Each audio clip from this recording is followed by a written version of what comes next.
Hello and welcome. This is the Aya Om podcast. I'm speaking today about a recent journey I took to the Monroe Ashram.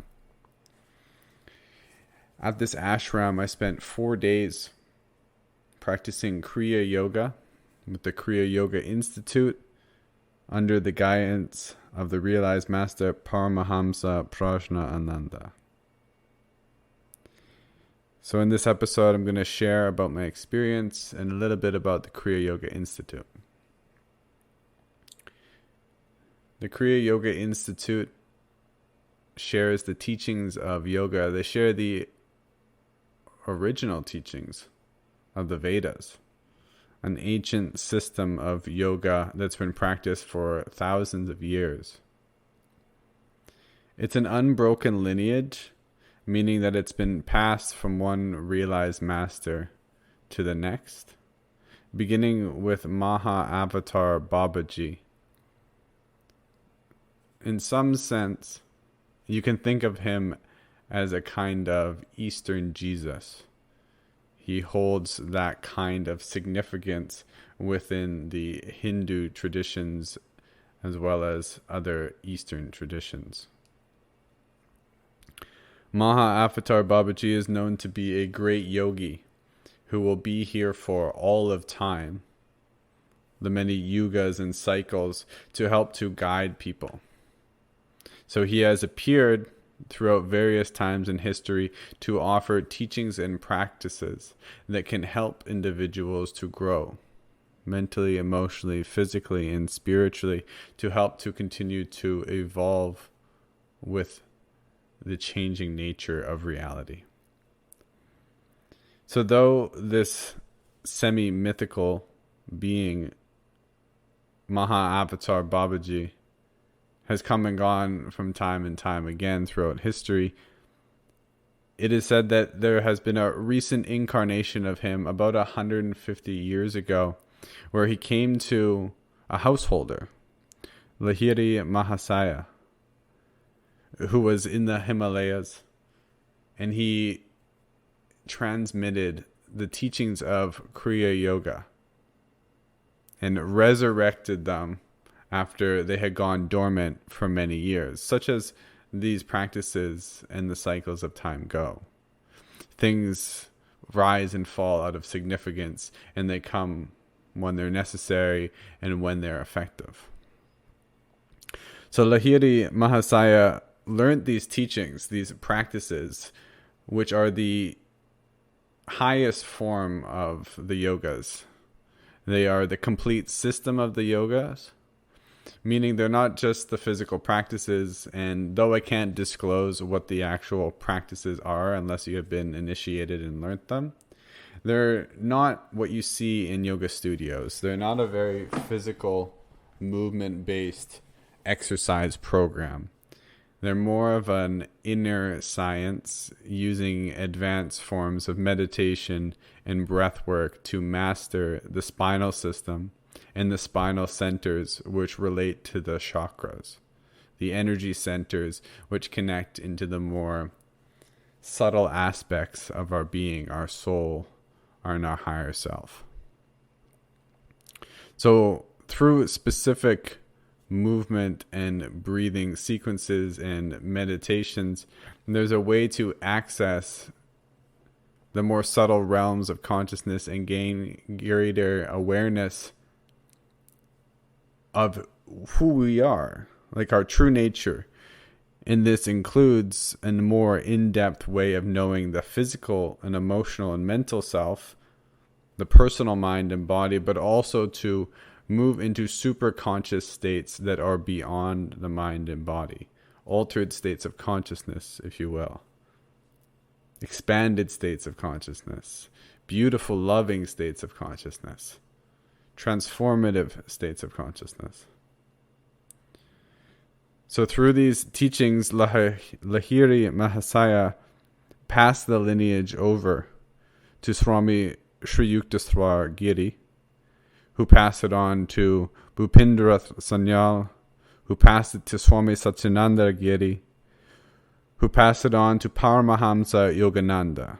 And I'll pause here because many of you have heard of Paramahamsa Yogananda from his popular book, Autobiography of a Yogi. He came over from India to the Americas, and he was a great influence and teacher of yoga. He inspired many thousands of people to take on the practices of yoga, and he had many disciples, and he shared many of the teachings. Most of the teachings he shared en masse were not the Kriya Yoga practice, which is as I mentioned, like a initiated line of teachings. And the reason for that, or the reasons for that, are many. They keep teachings secret because they don't want to water them down. What happens is if you simply just share everything in our modern day, for example, on YouTube, you could share it in great detail and someone could learn it and they want to teach it to somebody else, and then they simplify it, and then it goes on until the practice is either oversimplified or completely changed. But also, these are powerful practices.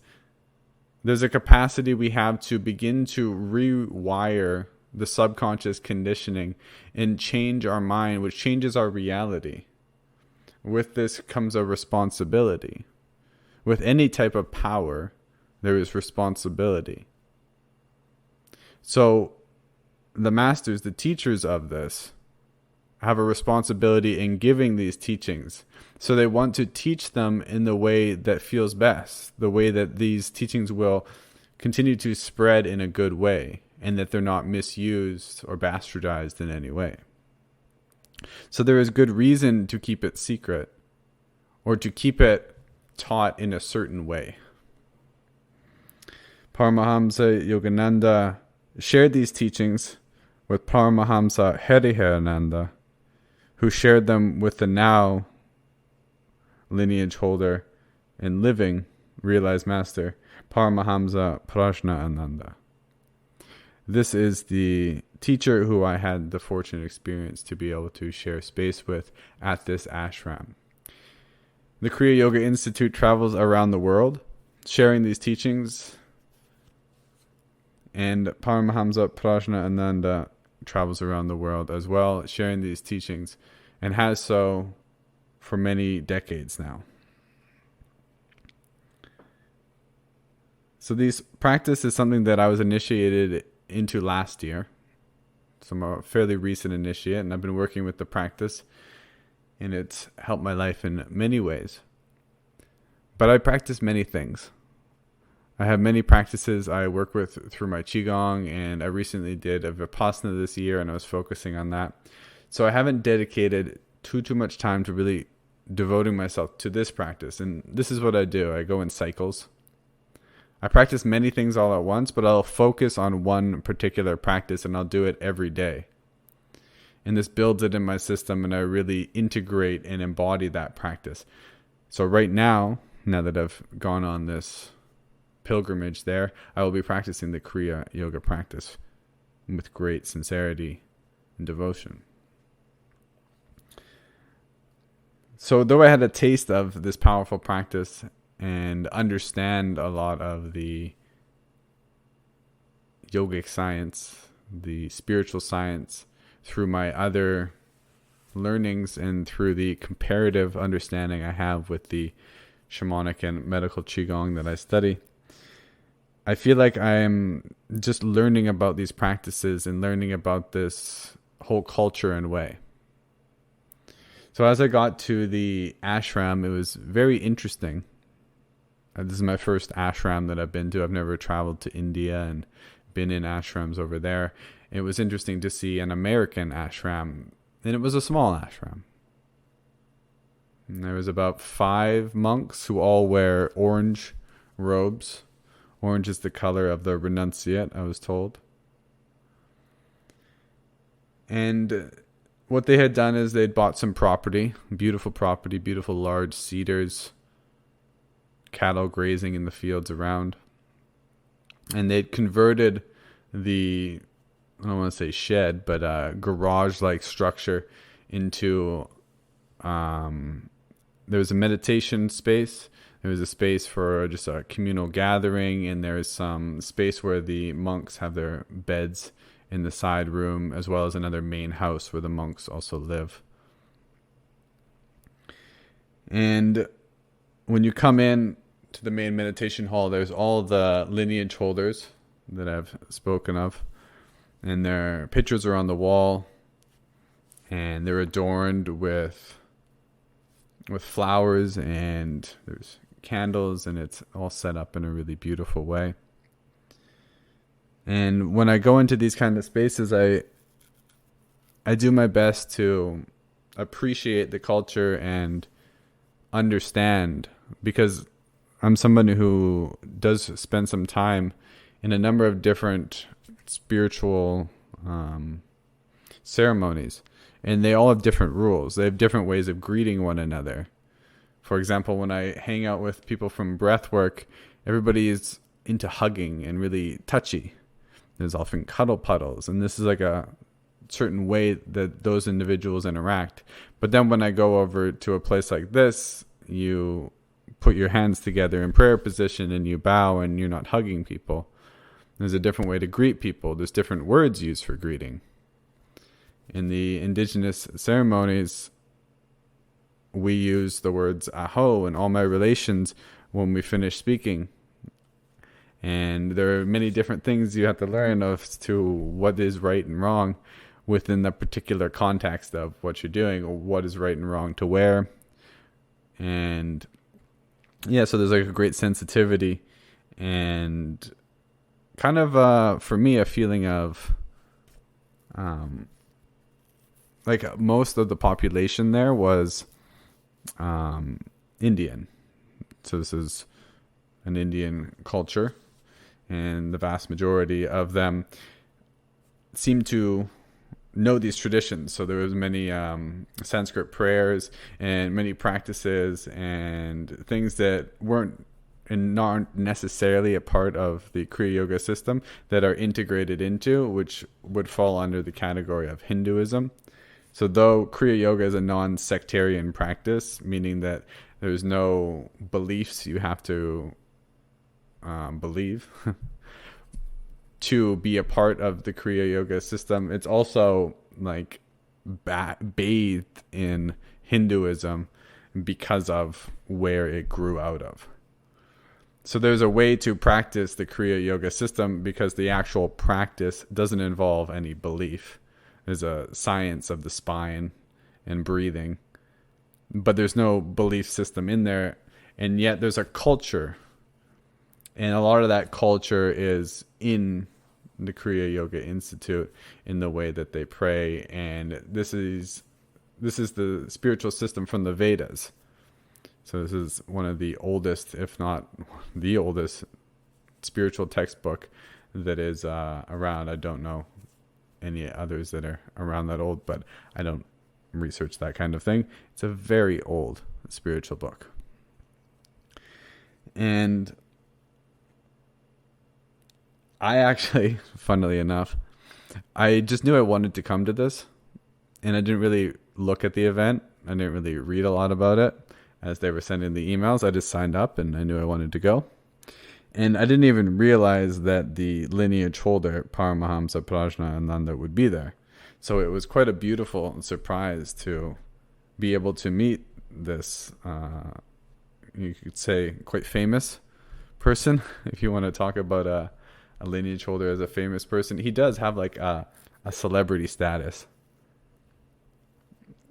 And maybe we'll just dive right into that. Like, the practice is beautiful, and then when I knew that he was coming out, which is at the end of the first day, to have a talk and he would lead the meditation, I didn't know what to expect. I've never met, how do I say, like a more universally accepted being who is known to be realized. Like, there are many medicine holders and people which I could say are very awake that I know. They have a degree of realization. So it's like this question of like, what is enlightenment? Is there levels of enlightenment? Are there different enlightenments in different traditions? How does that all work? I don't know. I'm not really going to dive into all that right now because I could go on for a long time. But it's enough to say that I didn't know what it would be like to be in the presence of this being who everyone else up to this point has referred to as being realized, being enlightened.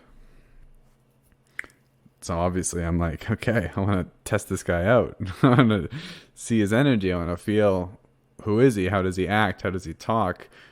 What's this sense? Do I actually get the impression that he is something, or has done something, he's realized something, or attained something? And the first time that I met him, he has like a celebrity status. Like people just like take care of this man. As he goes around the world, people do the same thing. They take care of him. They fly him around. They house him. When he walks into a room, everybody stands. There are people who go like total like devotee style. Like it's like seeing, Justin Bieber. Like, oh my God. They go that, and others are more devotional. Many will bow at his feet. Most will bow at his feet as he walks through. And I've never been exposed to this. And this whole devotional way, this whole bowing to a guru is also not something that it's a part of the Western culture, and is not something a part of what I grew up with. So in that, I've explained that when I go into these places, I want to be respectful of the traditions. And I also want to understand them and understand before I bow to, this being who I don't actually know. And this was my exploration for the first day. I was like, okay, does it feel okay for me to bow to this? Like, what am I doing if I'm bowing? I'm sure you can put yourself in my shoes and get a feel for how you'd feel in that circumstance to just bow to this person. And I felt okay with it. I felt okay with just offering respect, because I know enough about the tradition and the practices that I've practiced, and I know enough about this man and what he has done to offer him that respect, just as I would offer many of my teachers, or all of my teachers, a bow. I would offer my friends, I would offer anyone a bow in humility for the work that they do. So I was like, okay, it's okay to bow. So I could set aside any ego that was like, I don't want to bow to anyone. Why would I bow? He's above me. So I just kind of let that go. And then I really wanted to be curious and like, who is this? Like, what's so special about him? And in his first talk, I noticed that I'm judging him rather than actually seeing him. Because there's like an armor there, because people have said all these things about him, and then I need to verify them, or I'm looking to verify them. And in his talk, I didn't receive as much, because I was in a mode of just processing who he is more than what he was saying, to try to kind of get a grounding on how I'm feeling. And then he led the meditation after, and that was a really beautiful meditation. Usually the meditation is about an hour, and he led it in like an hour and a half, hour 45 minutes. It was a long period. And one thing I will note from the first day is that he held the space. He held silence in a way that is conducive to also attaining that same silence. And that was like a little bit of a taste that I got in the first day as I allowed myself to enter into the space. And at first I was like, okay, that's true. And everybody else was on their best behavior. They were focusing, they were concentrating. We've all co-created that space. So I was like, is that him? Or is it just because everybody has held this person on such a high echelon, such a high standard of like their love, they're open to it, that we're all creating that? So is it him, or is it all these people?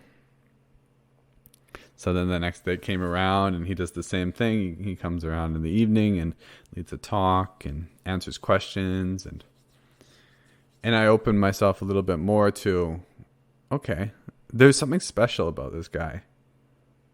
There's something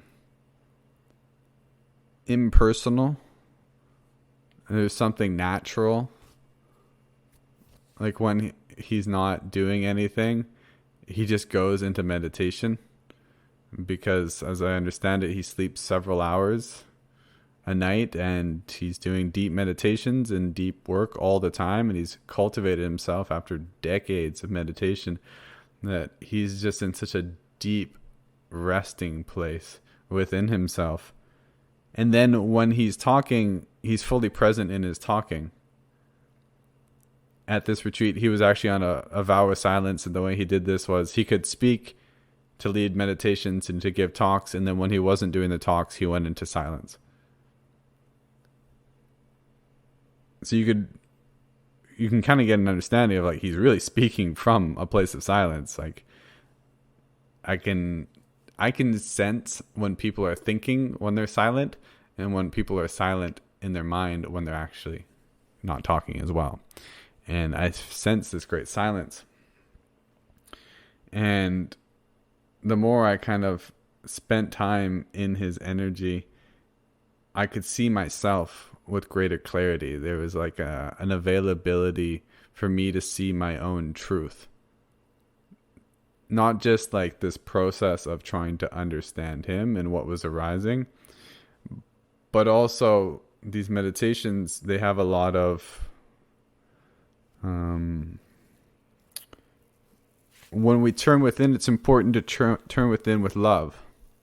So there's a lot of invitation and encouragement to meditate with love, to breathe with love, every breath with love, every blink with love, everything that you do with love. And the space that he held as the main space holder was one where it was easy to love. It was easy to be in love in a very profound way. And on the third day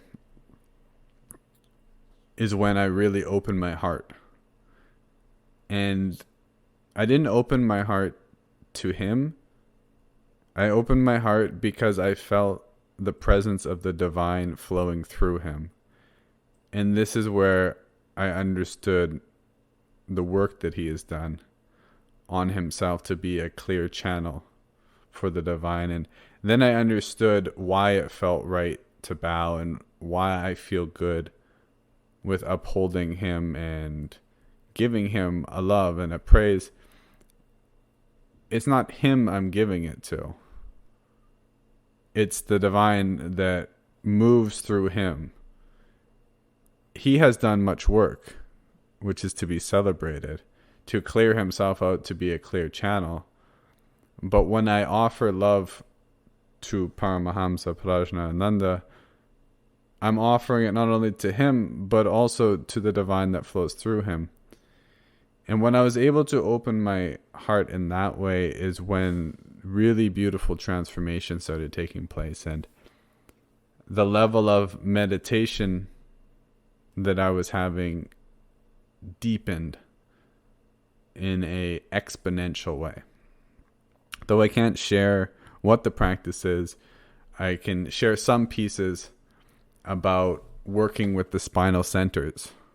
So we have 7 spinal centers which coordinate the 7 chakras, and they're placed on the vertical axis of the spine, and our whole mind and body is in some way orchestrated around and tied into the spinning and the health of these chakras and energy centers. And within these energy fields, any obscurations of our mind, any blockages, unprocessed emotion, physical imbalances, they're represented in the energy in our body as well as in the physical and emotional structuring. And through our breathing practice, we can change the structure of our energy, and we can clear blocked emotion, and we can align our mind, we can direct our mind, we can purify our mind, we can set the mind aside and know something beyond the mind. And we can heal our bodies. So in one of the meditations, I'm doing the practices, and I begin to see the light within. Now, this is true. We are made of light. This is scientifically validated, as well as it's been shared for thousands of years in the spiritual sciences, that at a fundamental level of energy, we are made of light. And there's a capacity we have to see our inner light. These are the higher psychic sensitivities, and I'm developing those through my Qigong as well as through this practice. And in that meditation on that third day, I was able to see within my spine. I could look down with eyes closed, of course, and see my spinal cord. And there was almost like a representation of the spine in front of me, so I could look within it and look through the spine. So one of the breathing practices is to breathe up through the spine. So as I'm bringing breath up through the spine, I'm seeing obscurations, I'm seeing blockages, and I'm able to breathe through them. And with the light of my awareness and breath, it's like scrubbing pipes clean with a bristle brush. And as I'm breathing into my spine, it builds like a magnetism, like an attractive energy. And this attractive energy is building up in the spine. And as the spine builds up energy, I'm becoming more aware, more present in the moment. And my whole spinal cord is becoming vibrant with energy, like pulsing with energy. And as it becomes more magnetized, what I feel happening is the underlying energy, which is like a blueprint of my physical body, is beginning to align itself. And as it does so, I feel, my whole system, from muscles to bones to fascia, beginning to soften, become putty-like, and then rearrange. So my whole spine was like crack, crack, pop, crack, as it's aligning itself from inside out. So like generally in chiropractics, we're aligning the spine from the outside in. Generally from massage, you were externally manipulating the tissues from outside in. This was an internal adjustment.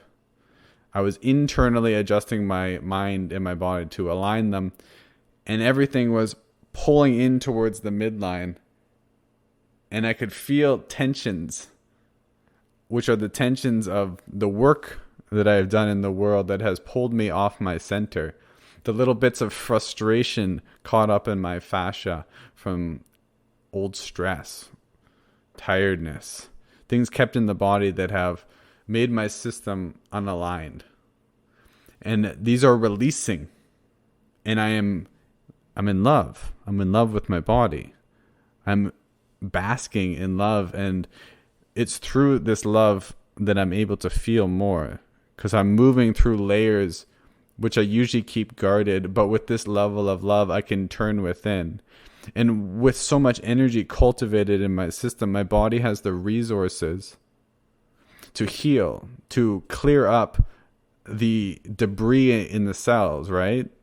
Because what happens is when we are really busy, our body takes on a certain amount of toxicity from our diet, from the chemicals in there, from the pesticides, electromagnetic pollution. Your body builds this up and it can't deal with it all, so it stores some of it in the cells.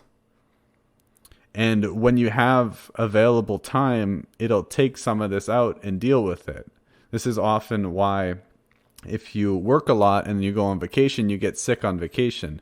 Because your body's been stressed, it's been storing all this debris in the cells, and then when you have time to rest and your body has more resource to repair, you get sick because it all comes up.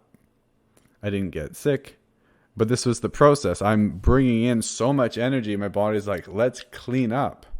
Let's take out all the stuff that it's unaligned. And the physical stuff I'm talking about is also mental, emotional, frustration, stress, things that are limiting my mind to being in the present moment, limiting my mind from seeing my goals, limiting my mind from greater levels of love, limiting my mind from growth.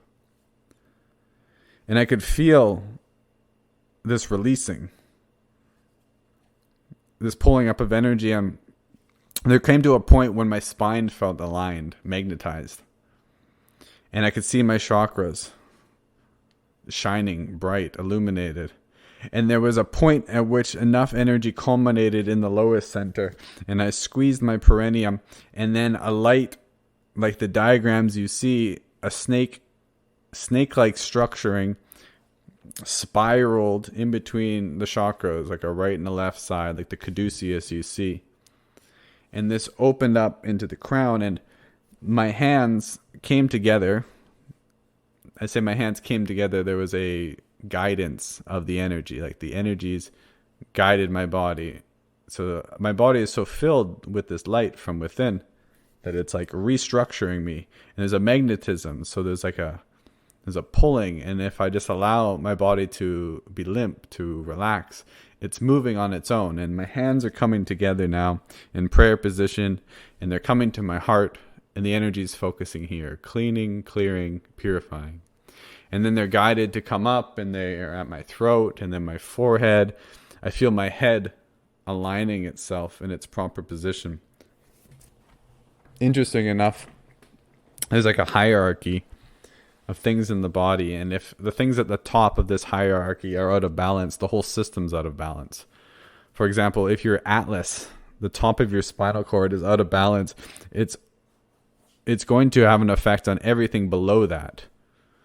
So it's important to align your atlas as well as your sacrum below.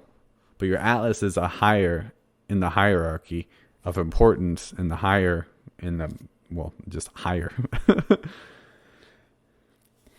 And our breathing hierarchically is one of the highest things that we have. If the breathing's off, the whole system's off.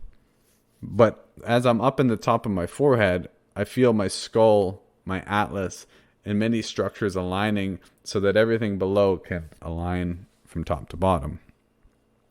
And then my hands go above my head, straight up above my head, and they keep lifting up, but nice and slow. Because what's happening is there's a lot of tension I hold in the back of my heart and shoulders. And the fascia is tight here. And I'm slowly moving up, and that tightness is building up like a burn. And what's happening is the tensions are releasing, but there's a lot of tension there. So it's beginning to shake, and I'm beginning to shake, and I'm beginning to sweat. And all this energy is moving through, and I'm just allowing this process. And usually, like, I've worked on this area of my body. I'm quite familiar with fascial release, and I work at it, and it usually is more of a struggle. And the difference here is that I'm in such a deep state of love that part of that struggle is actually resistance, internal resistance to feel what's actually blocked up in the system. Because it's not just tight muscles, it's tight fascia encoded with the frustration that's built into that fascia from the moment that I laid that fascia down in that way, which has been over many years.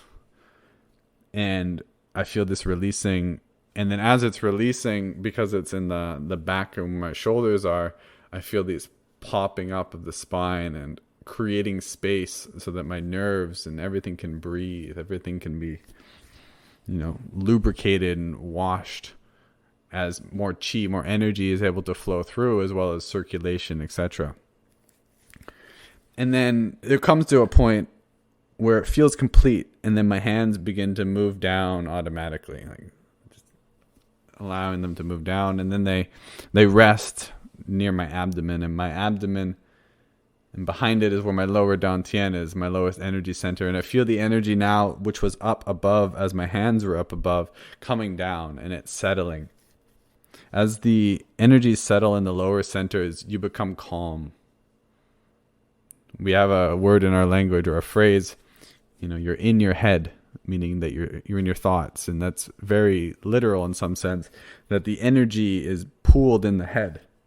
When you become very calm, the breath is anchored in the lower belly, diaphragmatic belly breathing.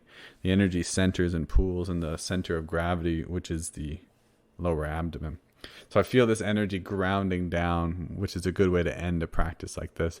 And as soon as it fully grounds down, there's a moment where it's like, that feels complete. That very moment, Paramahamsa Prajnanananda begins to speak in the meditation. For that whole period, it was silence. He had been guiding it with his words. That process began. As soon as it finished, he began to speak in perfect orchestration. So at the end of that meditation, I'm feeling ecstatic. I'm feeling so good. I'm feeling like I could meditate there for hours. And we were at an interfaith conference, actually. We left the ashram, and there was an interfaith conference, and there was a Islamic speaker, a Methodist Christian, another New Life Christian, I believe. There was a Hindu speaker, as well as a Buddhist, and then yogic, which was Paramahamsa. And we got to spend some beautiful time at that interfaith conference, and I chatted with a few of the other people who had come. And then we went back on the last day, and I'll just finish up kind of speaking about him and then a little bit more about the retreat, because I just kind of skipped over a lot of what actually went on. On the fourth day, the last day, at this point, I have this greater reverence and recognition for this space holder, this being who has done so much work to tirelessly and in his way renounce his life to serve other people. And I'm feeling really inspired. I'm feeling really good to be a part of this healthy community of individuals who are in a really beautiful way living the teachings of the yoga that I've always admired, I've always loved, because I've practiced a lot of yoga in the West, and it can be many things, because yoga is a living tradition, and many of us carry yoga in a way that feels good for us, and it reflects who we are and how we've been taught it. And there's a very different, in many ways, lineage of yoga that comes from these ancient traditions, and it's involved in this Kriya Yoga lineage and the whole Hindu system. And that's not necessarily something that I feel like needs to come into the West, because the West is a different culture. We don't just need to adopt another system's culture unless we actually want to be a part of that culture. So there is going to be a natural change, but there's a beautiful love that I have for a yoga in whatever way it is taught, that it teaches love. Because at the end of a practice, and after practicing for years, I hold this truer and truer and truer in my heart. The end of a practice is not that you've worked all your muscles, that you've got a good workout. At the end of a yoga practice, for me, is, do you feel love? Because the practice isn't about the physical body. It's about the deepest parts of you. It's not even about the mind.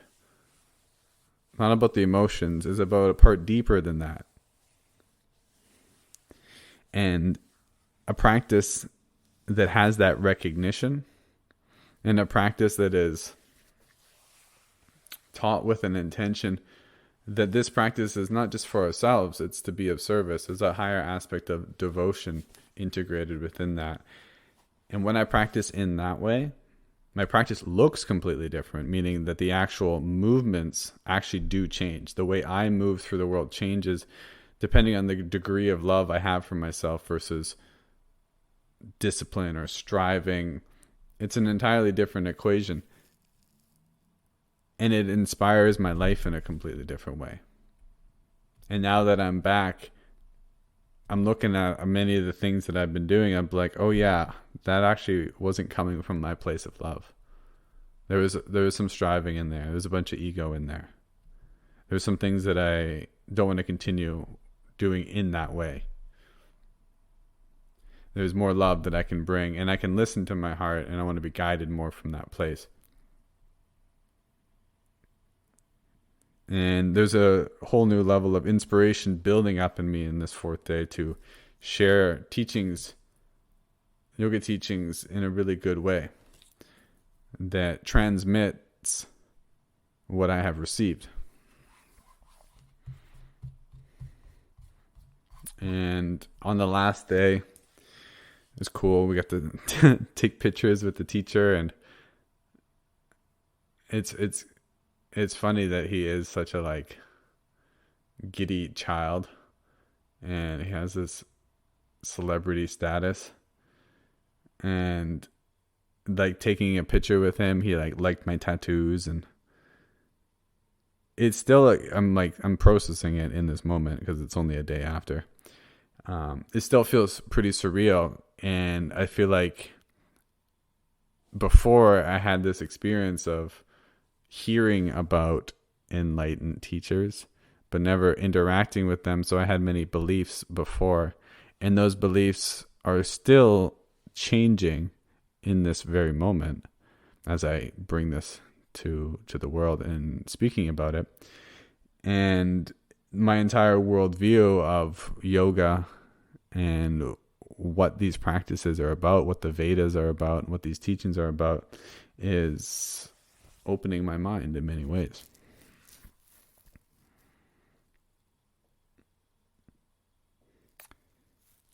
There's a part of me, and it's been this way for the last, let's say, 6 years, that when I got into practice, there's a part of me that recognizes the path of the renunciate, of the monk, and whatever tradition that is. They're not always called monks, but a renunciate in some way. And that's because I've gone and focused a lot of my time and attention to practicing in a kind of semi-renunciate way. Like, I live alone. I haven't had a partner in 5 years. And I devote much of my time to practice, to austerities, and there's a part of me that's like, is this the path? Do I want to do this forever? And then there's a part of me who also really wants a wife and children. And this is not something that I can answer right now because it's something I go back and forth on. I have gone back and forth on over the years, and being a part of this lineage, I see, if you devote your time and energy, look how beautiful and clear of a channel you can become, which is, for me, the representation of Prajnanananda and what he has done. I was like, wow, that's possible. And then, at the same time, Lahiri Mahasaya, Swami Sri Yukteswar, and Bhupendranath were also householders. So it's not necessary to be a renunciate to be enlightened. And of course, I'm sure most people listening don't have that in their head, but it's like, for me, it's still like a big contemplation as to how to plan. And, if you have children, if you have a wife, it's very important to set your life up in a way that's conducive to raising those children in the best way. And it feels like the renunciate path doesn't necessarily set up children in that way. So if I follow the renunciate path, there is a fear, just a fear, that I'm exploring and working with, that if I follow the renunciate path too much, that it might cut me off from having children, or at least being able to raise children in a good way. But these are things that I'm still working through, because there are many ways to do this, and my mind just is unaware of how to integrate these things. And I'm learning to trust my path and trust not knowing which way it is. And in that, I know that if I follow what's truly exciting me, what's my highest love in each moment, that there will be a natural guidance. And I don't choose whether I meet the woman of my dreams. If she's there, then I'm not going to miss that opportunity. My work is always just to take care of myself, my own vibration, my own state, and to continue to live and love and teach and be the best person that I can be, so that I can help this planet. And if, God willing, there is a partner in that process, then that's the experience that I have chosen from my higher mind for this life. And if it's not, then that will be the path that is most fulfilling for me. And yet, from a point of my ego, I'm just like, I want to know. So I'm very curious to go live in the ashram for a little bit. You can take some stays there. So I'm looking into that and maybe just getting a taste of what it's like. And there's a part of me that loves the life that I live. And I feel like I'm not going to, at this point, devote myself to Kriya Yoga as my lineage. It's the only thing that I practice, and this is how many people take it, right? They pick a spiritual system and then they evolve into it. Sometimes I wish I was like that, because it feels a lot easier on some level, but then it's just not true for me, so it wouldn't actually be easier. Because I'm a part of a Qigong lineage as well, and I work with the Shipibo tradition of ayahuasca, and I'm also in a breathwork tradition, which interestingly enough actually comes from Mahavatar Babaji and another lineage of teachers. And I'm also in part of indigenous teachings and the Sweat Lodge. So that's, was that 4 or 5 other traditions that I'm a part of? So it's a very complex web, and that feels really good right now. But like, my concern is like, there's so many things and there's only so much time. So if I really want to progress in something so that I can teach it in a good way, it takes a lot of time. So like, is this just a phase of my life where I'm just testing things and I'll drop a bunch of them and pick which one? Or will I be able to integrate all of these things? So that's something I'm still currently contemplating. But I'd like to share just a little bit more about the retreat. So you practice about 3 hours a day, which is nice. It's refreshing, especially being on Vipassana where you're practicing like 10 hours. So 3 hours is nice. 1 in the morning, 1 in the afternoon, 1 in the evening. And then I basically matched all those practices with my own personal practice. So I was doing about 3 hours on my own, in the morning and my evening and little bits during the day. So I had about 6 hours of practice. So over 4 days. So that's a fair amount of practice. And the whole rest of the time I'm in community. There's some other ceremonial events and pujas and offerings and things that go along as part of the traditions there. And that felt really good to relax and be a part of. Monroe, Washington's a beautiful place. Never been out there. Feels very eclectic from my experience. There's a bunch of yoga studios, martial arts studios. I went for a gym workout in there. It was a really beautiful gym. And it felt really good. It felt like a really nice town. It's the first time I've been to the States in 10 years. So I was quite shocked when I crossed the border. And luckily, I came to the border and I forgot my passport. And I was like, okay, let's just say a prayer and trust that this is all going to work out. And they let me through. They let me through only because there was an older guy at the station there. And he's like, you wouldn't ordinarily get through, but because they've changed it that you're not supposed to go through. But he's like, I know how to get around the system because I'm an older guy. And he let me through, which was very kind. So this was very guided that I was there. And one of the things that really stood out to me, I mentioned that some communities I'm a part of, like the breathwork community, they're all like really huggy. And everybody wants to, be your friend. And it kind of sounds like I'm saying it in a resenting way. It's great. It is great. But I've been so in that space for a while now that it's nice to just be anonymous. So when I'm a part of this community, I'm one of the only white people, and there's not as much like attention directed on me and a bunch of people like trying to interact and communicate with me. And a large part of me is being a hermit, and in my life I'm not able to live that too often because I do a service profession and I do it a lot, so I'm almost always in that role. So it was really nice to be anonymous. It was really nice to just be free to go sit and meditate and eat and not have too much conversation. It allowed me to stay in meditation for the whole time, which was really what I was seeking. Just a break from socialization, just a break to be out and integrate a lot of the experiences that I've had recently and prepare my mind for the huge spring and summer that's ahead. I'm about to go into a 4-day men's retreat this weekend where I'm helping to facilitate, and this was exactly what I needed.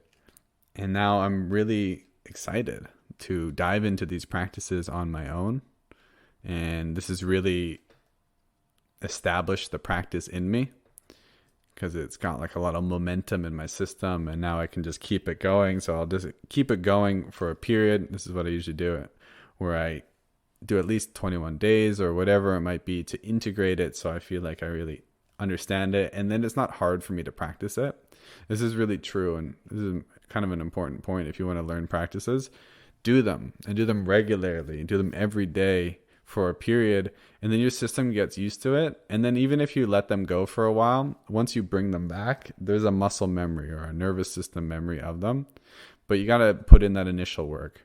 So I'm going to put in the initial work. I'm going to practice like crazy for a little bit, and then I'm going to learn these teachings in a really good way, and then watch my life transform.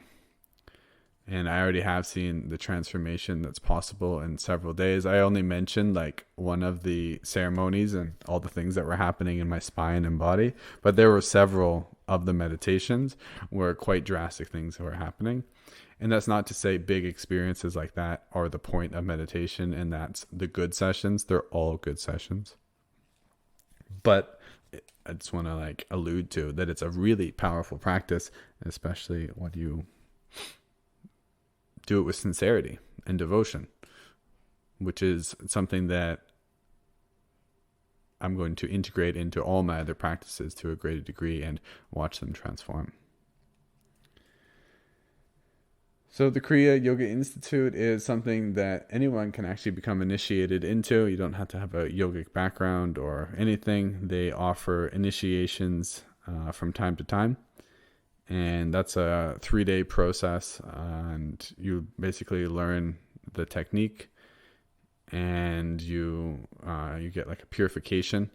You go through a ceremony, a fire ceremony, and yeah, there's a lot to it. So if you want information on that, reach out. There are also a number of different Kriya lineages, as mentioned. For example, Paramahamsa Yogananda trained many disciples, so some of those other disciples also have lineages. This lineage is one of the ones that I recognize to be doing a lot of good work and to be held in a really high honor. And I came about it in a beautiful synchronous way, as these spiritual things always happen. There is a store owner, a yoga store, and I completed a purchase, and after the purchase, he's like, Om Trayambakam Yajamahe Sukhanhim Pushtavadanam. And I'm like, I know that mantra. So I just continue saying it with him. Mrityo Mukshi da da da da da da. So we both finish it together, and then we just like have a moment of silence. And then he's like, how do you know that mantra? And then we just get to chatting, and then he's like, oh, you should hear about this Kriya Yoga Institute. And I was like, I know Kriya Yoga. He's like, yeah, this is a good one. And he was an initiate of this, of course. So it was through that synchronous encounter from the mantra, which is a mantra for Shiva, that I learned about this. And then a year later, I became initiated. And the rest is now being written in history. So I thank you for being a part of that history. Thank you for listening. I Om.